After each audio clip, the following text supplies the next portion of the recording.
నేను సవాలు విసురుతున్నా. అది ఢిల్లీలో ఉండే మోడీ అయినా సరే, గల్లీలో ఉండే కేడీ అయినా సరే, చర్చ పెడతాం. పార్లమెంటులోనా, అసెంబ్లీలోనా? రైతు రాజ్యం ఎవరు తెచ్చిండ్రు? రైతులకు అండగా నిలబడ్డది ఎవరు? తేల్చుకుందాం. రాండి చర్చలకు.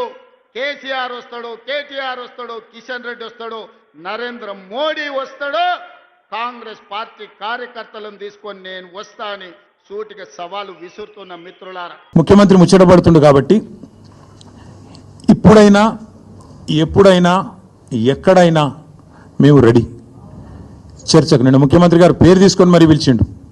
కేసీఆర్ వస్తాడా, కేటీఆర్ వస్తాడా, రాండ్రి అన్నాడు. నీకు కేసీఆర్ అంత లేదు కానీ మేము చాలు నీకు వస్తాం, మీరు ఎక్కడ పెడతారో పెట్టండి వస్తాం. కాకపోతే మేమంటే ఎప్పటికప్పుడు రెడీగా ఉంటాం. ఎందుకంటే ఇలా 10 ఏళ్ళు మునిగి తేలిన వాళ్ళం కాబట్టి మేము ఎప్పుడు రెడీ. కాకపోతే మీకు కొద్దిగా ప్రిపరేషన్ టైం కావాలి, మాకు తెలుసు. ఎందుకంటే మీ మంత్రులు గతంలో కూడా మేము శాసనసభలో మీరు ప్రతిపక్షంలో ఉన్నప్పుడు కూడా చర్చ పెడతామంటే మేము ప్రిపేర్ అయ్యి రాలేదండి అంటారు. ముఖ్యమంత్రి గారు అయితే ఆయనకు తెలుసు మీకు పాపం బూతులు తిట్టడమేమో ఈజీ, చాలా ఈజీ కదా. బూతులు మాట్లాడడము, డైలాగులు కొట్టడం, గుడ్డలు ఉడదీస్తా అనడము, గుడ్డలు ఉడదీస్తేనే ఇందిరమ్మ గొప్పతనం తెలుస్తుంది అనడము, ఇవన్నీ చాలా ఈజీ. కానీ ముఖ్యమంత్రి గారికి నేను ఎందుకు 72 గంటలు టైం అంటున్నా అంటే, మళ్ళీ మీరు అక్కడికి చర్చకు వచ్చి బేసిన్లు బెండకాయలు అని చెప్పి ఆయనతో ఉన్న పరువు తీసుకుంటే తెలంగాణ ముఖ్యమంత్రి పరువు పోతుంది. ఇప్పటికే మీరు ఎంత సిగ్గుమాలిన వ్యక్తో ఇప్పటికే అందరికి అర్థమైపోయింది. ఎవరైనా సరే నేను సవాలు విసురుతున్నా. అది ఢిల్లీలో ఉండే మోడీ అయినా సరే, గల్లీలో ఉండే కేడీ అయినా సరే, చర్చ పెడతాం. పార్లమెంటులోనా, అసెంబ్లీలోనా? రైతు రాజ్యం ఎవరు తెచ్చిండ్రు? రైతులకు అండగా నిలబడ్డది ఎవరు? తేల్చుకుందాం. రాండి చర్చలకు. కేసీఆర్ వస్తాడు, కేటీఆర్ వస్తాడు, కిషన్ రెడ్డి వస్తాడు, నరేంద్ర మోడీ వస్తాడు. కాంగ్రెస్ పార్టీ కార్యకర్తలను తీసుకొని నేను వస్తా అని సూటిగా సవాలు విసురుతున్న మిత్రులారా. ఆయననే చెప్పిండి నా కేసీఆర్ వస్తాడా, కేటీఆర్ వస్తాడా అన్నాడు. మరి నేను వస్తా అంటున్నా. నీకు దమ్ముంటే రా, లేదంటే ఇంకొక ప్రతిపాదన. 8 తారీఖు నాడు, ఇలా 5 తారీఖు, ఎందుకంటే ముఖ్యమంత్రి గారికి ప్రిపేర్ అయ్యేందుకు టైం పడుతుంది. 8 తారీఖు నాడు 11 గంటలకు మేమందరం వస్తాం. సోమాజిగూడ ప్రెస్ క్లబ్ రా, నీకు కుర్చీ చేసి పెడతాం. నీ కార్యకర్తలతో సహా వస్తావా, నీ ఎమ్మెల్యేలతో సహా వస్తావా, వాళ్ళు ఎంతమంది వస్తారో చెప్తే వాళ్ళకు కూడా ఇంతజాం చేస్తాం. ఛాయ్ బిస్కెట్ కూడా మా సోమాజిగూడ ప్రెస్ సోదరులను అడిగి అది కూడా ఏర్పాటు చేస్తాం. సోమాజిగూడలో ప్రెస్ క్లబ్లో 11 గంటలకు 8 తారీఖు నాడు నేను రెడీగా ఉంటా. నువ్వు వస్తావా రావా నీ ఇష్టం, నువ్వే ఛాలెంజ్ ఇసిరినావు. రావాలని కోరుతున్నా. వస్తే సంతోషం, మీడియా ముందే చర్చిద్దాం. నీళ్ళకు నీళ్లు, పాలకు పాలు. आने वाले चुनाव में 15 parliament seat, 100 assembly seat Telangana में जिताएंगे.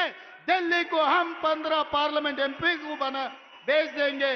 వందావని బోందా నువ్వు మీరో పిచ్చోళ్ళు వందనట. ఆయన సొంత కాన్స్టిట్యున్సీలనే ఇప్పుడు జెడ్పీటీసీలు గెలుతాడో లేదు, పెట్టమని రాదు, ఎలక్షన్లు తెలుస్తుంది. నేను ఏమంటున్నా అంటే మాటలు కోటలు దాటుతాయి. రేవంత్ రెడ్డి ఇంకా కూడా పడిపోతారా? ఆయనకు అర్థం కాదు. మీరు కూడా మాటలకు ఈయన గీ మాటలు చెప్పి ఆ కుర్చీలో కూర్చున్నాడు. ఏదో అది చెప్పి ఇది చెప్పి 420 అడ్డమైన హామీలు ఇచ్చి ఢిల్లీకి వెళ్ళి టూరిస్టులను తీసుకొచ్చి ఈ డిక్లరేషను ఆ డిక్లరేషను. నేను ఒక్కటి అడుగుతున్నా, 100 సీట్లు గెలవాలి. ఎట్లా గెలవాలి? ప్రజలు ఓట్లు వేయాలి. ఎవరు ఓట్లు వేయాలి? దళిత బంధు రేవంత్ రెడ్డి గారి ద్వారా అందుకున్న దళితులు ఓట్లు వేయాలనా? ఎస్సీ ఎస్టీ డిక్లరేషన్ అమలు చేసినందుకు, 12 లక్షల అభయహస్తం ఇచ్చినందుకు దళితులు గిరిజనులు వేయాలనా? 4000 పెన్షన్లు ఇచ్చినందుకు ముసలోళ్ళు వేయాలనా? 2 లక్షల ఉద్యోగాలు ఇచ్చినందుకు పిల్లలు వేయాలనా? లేకపోతే నువ్వు 2500 ఇస్తున్నందుకు మహిళలు వేయాలనా? ఎవడేయాలి నీకు ఓటు? లేకపోతే నువ్వు ఎగ్గొట్టినందుకు రైతు బంధు రైతులు వేయాలనా? ఎవడేయాలి? ఎందుకు వేయాలి? ఏ వర్గం సంతోషంగా ఉంది? చచ్చిపోతున్న ఆటో డ్రైవర్లు వేయాలనా నీకు ఓట్లు? ఎవరు వేయాలి? ఏ వర్గం సంతోషంగా ఉంది తెలంగాణలో? ఒకటే ఒక వర్గం సంతోషంగా ఉంది. రేవంత్ రెడ్డి ఆయన తొట్టి గ్యాంగ్ ఒకటి ఉంటుంది. పేర్లు చెప్పండి చెప్తా, కానీ ఇప్పుడు వద్దు, మరోసారి చెప్తా. ఆ తొట్టి గ్యాంగ్ మాత్రం బాగా భయంకరమైన దోపిడీ, దండుపాలెం ముఠాలెక్క దోచుకునే పనులు ఉంది. వాళ్ళు మాత్రం సంతోషంగా ఉన్నారు. బిల్డర్లను గోకుడు, కాంట్రాక్టర్లను గీకుడు, ఆ పనిలో మాత్రం ఫుల్ ఉన్నారు, బిజీగా ఉన్నారు. బంకర్ చెల్లెలు కడుతుంటే నేను ఒక సూచన ఇస్తున్నాను ప్రభుత్వంకి, ఒక ఎమ్మెల్యేగా. మా ఉత్తమన్న లెటర్లు రాస్తున్నారు. ఉత్తమన్న లెటర్లు కాదు, చంద్రబాబు నాయుడు కోవట్లు ఈ రోజు మన తెలంగాణలో ఉన్నారు. ఇరిగేషన్ ప్రాజెక్టు వాళ్ళే, రోడ్లు కాంట్రాక్టులు వాళ్ళే, దందాలు హైదరాబాద్ లో కూడా వాళ్ళే. ఆ కోవట్లకి మొత్తము నల్ల కనెక్షన్లు కట్ చేయండి, కరెంట్ కనెక్షన్లు కట్ చేయండి, ఇరిగేషన్ ప్రాజెక్టులు ₹1 లేకుండా వాళ్ళని కట్ చేయండి. వాళ్ళే పోయి చంద్రబాబు నాయుడు కాలు పట్టుకొని బంకచెల్ల బంద్ చేపిస్తారు. మనం ఊకే మంచిగా మాట్లాడుతుంటే ఆ ఆంధ్రోలు మన మాటలు వినరు కాబట్టి ఈ పని చేయండి, బంకచర్ల వారం రోజులు బంద్ అవుతుంది. బంకచర్ల ప్రాజెక్టుకి సంబంధించినటువంటి విషయంలో కాంగ్రెస్ పార్టీ ఎమ్మెల్యే చర్చల ఎమ్మెల్యే అనిరుద్ రెడ్డి ఒక స్టేట్మెంట్ చేశారు. చంద్రబాబు నాయుడు కోవట్లు ఉన్నారు కాంగ్రెస్ పార్టీలో. ఇక అసలైన కోవట్టే ముఖ్యమంత్రి బ్రదర్కి ఏం చెప్పాలి నీకు?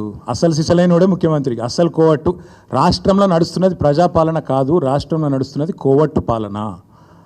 చంద్రబాబు నాయుడు గారి కోవట్టు ఇవాళ రాష్ట్రాన్ని ఏలుతున్నాడు. ఇది వాస్తవం. తమ్ముడు ఆ ఎమ్మెల్యే గారిని నేను అభినందిస్తున్నా. వాస్తవం. కనీసం కాంగ్రెస్లో ఒక్కడన్నా నిజం చెప్తాడు మిగిలిండు. ఆ ఎమ్మెల్యే గారిని నేను అభినందిస్తున్నా. ఎందుకంటే కరెక్ట్ ఆయన చెప్పింది. రాష్ట్రంలో నడుస్తున్నది పక్కా కోవట్టు పాలన. ఇక్కడి నీళ్లను ఆంధ్రాకి ఎట్లా తరలించాలనే కోవట్టు పాలన, ఇక్కడి నిధులు ఢిల్లీకి ఎట్లా తరలించాలనే కోవట్టు పాలన, ఇక్కడి నియామకాలను ఆదిత్యనాథ్ దాస్ గారిని తెచ్చి మొన్నటిదాకా తెలంగాణకు వ్యతిరేకంగా 10 ఏళ్ళు పనిచేసిన ఆదిత్యనాథ్ దాసు ఆయన తీసుకొచ్చి ఎవడన్నా పెడతాడా? సాగునీటి సలహా సాగునీటి సలహాదారి పెడతారా ఎవడన్నా? నిన్న మొన్నటిదాకా 10 ఏళ్ళు నీకు వ్యతిరేకంగా పనిచేసినోడట ఇవాళ వచ్చి న్యాయం చేస్తారట. ఏమన్నా మెడకాయ మీద తలకాయ ఉన్నోడు చేసే పని. అందుకే అంటున్నా, రాష్ట్రంలో జరుగుతున్నది కరెక్ట్గా కోవట్టు పాలన. This man the chief minister is a కోవట్ అనే డౌటే లేదు. అలా అనుమానం ఏముంది మీకు? Thank you.